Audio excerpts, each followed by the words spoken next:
Hi guys, আসসালামু আলাইকুম ওয়া বারাকাতুহু। সো আমি আসছি মালদ্বীপে একটা পার্কে। খুব সুন্দর একটা পার্ক। ওটা মাঝে মাঝেই আমি আসি, কারণ হলো মনটা খারাপ হলে আমি মাছ দেখি, পার্কে আসি, এখানে একা একা বসে থাকি।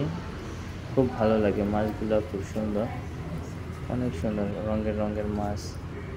আমার তো অনেক ভালো লাগে। সো আমি একা একা এসে এখানে বসে থাকি পার্কটার মধ্যে। আমার মাছ দেখতে অনেক ভালো লাগে। আর সবাই সতর্ক করে দিয়েছে, মানে মাছ ধরা নিষেধ।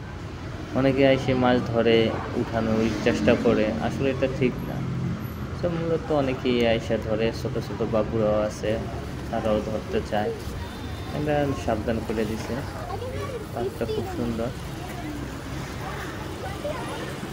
আমার সেখানে অনেকই ভালো লাগে, আমি এখানে আসি, মাঝে মাঝে বসে থাকি। মন খারাপ হলে আমি এখানে এসে বসে থাকি। কি করবো, ভালো লাগে না। কাজে ফাঁকে ফাঁকে মাঝে আসি। তো মালদ্বীপের পার্কটা মানে ওরা নিজে নিজে তৈরি করছে, খুব সুন্দর ছোটো পোলাপানদের জন্য। স্কুল ছুটি হলেই এখানে ওরা সবাই আসে ঘোরার জন্য। যদি চান আপনারাও আসতে পারেন এখানে, খুব সুন্দর একটা জায়গা। আমার কাছে অনেক ভালো লাগে, আপনাদের কাছে আপনারা আসলে আপনারা অনেক ভালো লাগবে এখানে বসতে। এটা কড়ই গাছটা অনেক বড়, পুরানো কড়ই গাছ। কাকের পাশে কী বলে আমি জানি না, কিন্তু ওখানে বসার জায়গা।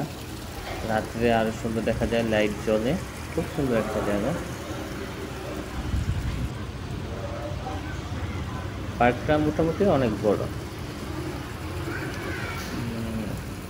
সবাই বসে থাকে এখানে ঘোরার জন্য। মানুষের মন খারাপ হলে এখানে এসে বসে থাকে। পোলাপানরা না এই মানে ফালাফালি করে, অনেক ভাল লাগে। আমার সেটা অনেক ভাল লাগে, পার্কটা অনেকই ভাল লাগে। আমি এখানে বসি, এখানে মাঝে মাঝে ভিডিও করি।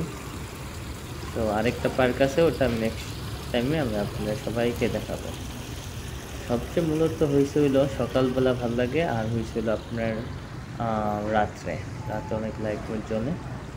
থ্যাংক ইউ ভাইয়া।